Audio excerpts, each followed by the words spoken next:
problema honetan datuak ondo ordenatuta jartzea oso importantea da. Eta hemen daude, datu guztiak, ikusten duzuen bezala asko daude, eta gero bi galdera. Orduan, lehenengo galderarako, hemen daude lau proportzioa jarrita. Ikusten duzuen bezala, ordena oso importantea da, ez galtzeko datu guzti hauekin. Orduan, hau da, lehenengo proportzioa. Lau errazio egiteko, 200 gramo irin behar balen badira, 10 izateko isa. Orduan, badakizue, 10 bider 200, zati lau diagonalean bidertzen delako. Orduan, isa berdin, 200 bider 10, zati lau. Orduan, hau da, 2000 zati lau, 500. Orduan, esango dugu, 500 gramo irina, izango zateke lehenengo elementua, bigarrena, lau errazio egiteko 160 gramo azukre behar badira, behin bako dugu horrela, ezta? Isa berdin, diagonalean bidertu, 160 bider 10, zati lau. Orduan, izango zateke 1600 zati lau, eta zatiketa tartzen baren bada, egingo dugu 200, ezta? Orduan, 200 gramo azukrea. Guazen urrengora. Hemen arrautza kopuruak dira. Orduan, ikusiko dugu nola gertatzen den. Ze arrautzako osok izaten dira. Orduan ingo dezagun.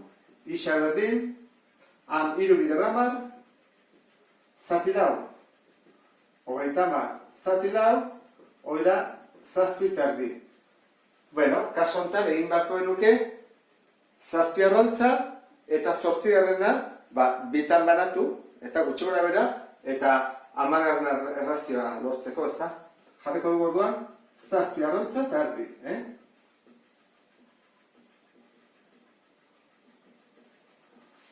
Eta azkenean mililitroak dira, orduan esnea 1 mililitro behar ditugu lau errazioentzat. Orduan, 10-entzat, berdin, diagonalean bidertzen da, 1000 zati lau, eta hori izango da 250. Orduan, 250 mililitro esnea. Hau lortuta, guazen bigarren altzat. Bigarrenak esaten dugu, 12 arrautzekin zenbat errazio egin daitezke. Noski, proportzioa mantendu beharko genituzke. Hau da, irin gehiago beharko dugu, azukrea ere bai eta esnea ere bai. Orduan, hemen jarri dizuen proportzioa. Lau errazio lortzeko 3 arrautza behar baldin baditugu, 12 baldin baditugu, isa. Orduan, diagonalean bidertzen da. Kaso honetan, erantara. Inbarko genuke, lau bider 12, zati 3. Ea zenbat hartatzen da. Bueno, hau izango zerke, 48 zati 3, 16. Beste aukera bat ere badago egiteko hau, Izango ezake, nik jarriko badut, lau zati isa, berdin, 3 zati 12, hau delako bat eta hau delako bestea, ikusten duzun bezala. Orduan, nola egingo genuke, hau da, bider lau, orduan, hau ere bider lau, 16, zen biderketa zatiketa egin gabe, gogoratzen zehar, ez da, proportzioan mantentzen dela. Orduan, hori, baldin bada, B erantzuna izango zateke, 16 errazioa. Guazen urrengo problemarekin, oraingoan datu gutxiago ditugu. Batetik, 3 dozenaren prezioa zen baden, 3,50 euro. Bestetik, 8 dozena zenbat balio duen galdetzen digute, eta azkenik 4 arrautzen prezioa. Horregatik, hemen jartzerakoan proportzioak ditugu. Batetik, dozena kopurua bere prezioarekin, A galdera delako, eta B galderan da arrautzen prezioa. Orduan, arrautza kopurua eta prezioa jarri behar dugu. Horran goikoa argi dago, 3,50, horran galdetzen digute. Eta 8 dozenak zenbat? Isa. Zeiten dugu? Bidertzen dugu diagonalean, horra izango zateke 8 bider 3,50 eta zatitu behar dugu 3. Horran, 8 bider 3,50 izango ditzake, jarriko dugu horrela, 24, 26. 26,4 zatiru, horra iten dut zatiru, horra izango zateke 8 emase 24, 2, koma jartzen dut, gesten dut lau, eta horra izango da, berriro 8na, 0. Orduan, izango zateke 8,8. Orduan, prezioa, jarriko torrela, ketuko ditor, erantzule izan bezateke 8,8 euro. Hoi lehenengoarentzat. Bigarrenarentzat, jakin badugu arautza kopuruak eta prezioa erlazionatzeko zein den proportzioa. Orduan, gudakigu, 3 dozenak zenbat balio duen.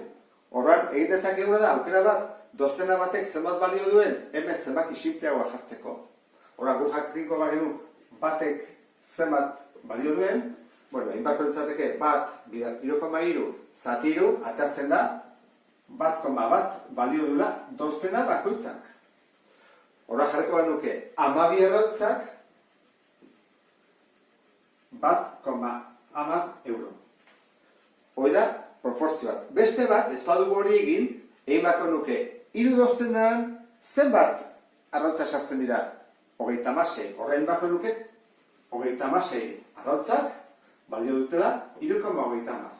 Orduan, egin bako genuke, hemen kasotan, 4 arrautzekin zenbat den, isa, eta hemen baita ere, 4kin, isa.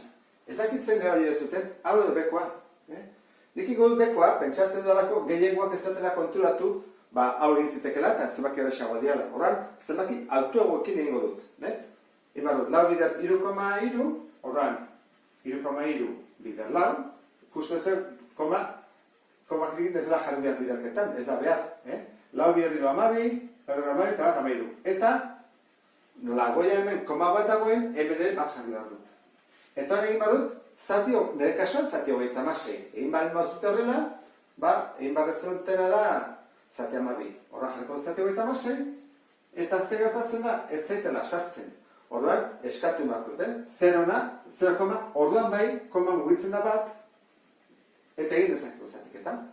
Zenbana, 3, 6 bider 3, 18, 22, 4, eta 2 bururako. 3 bider 3, 9, eta 2, 11. 13, 2. Horren, jetxi badut, 0a. Jetxi dut 0a, zenbana, 6. Horren jarriko dut hemen 6, 6 bider 6, 26. Berrogeira, 4. 4 bururako, 6 bider 3, 18. Eta 4, 22. 24, 2, eta berri horretatzen da, berrogei, horren da, 6, 6, 6, infinito arte. Bueno, kaso honetan, guk ezin dugu jarri 0,3 eta gero txapel bat periodokoa dela esanez. Egin behar duguna da, koma eta gero, 2 amartat bakarrik utzi. Horren, zer jarri behar dugu? 0,36 edo 0,37. Gogorratzen zaten bezala, urrengoa kentzen 5 edo handiago delako, hau bat gehiago da. Horren jarri beharko dugu 0,37 euro. Ezta? A eta B galderak. Hori dira bi erantzunak. Beste bat arte, agur.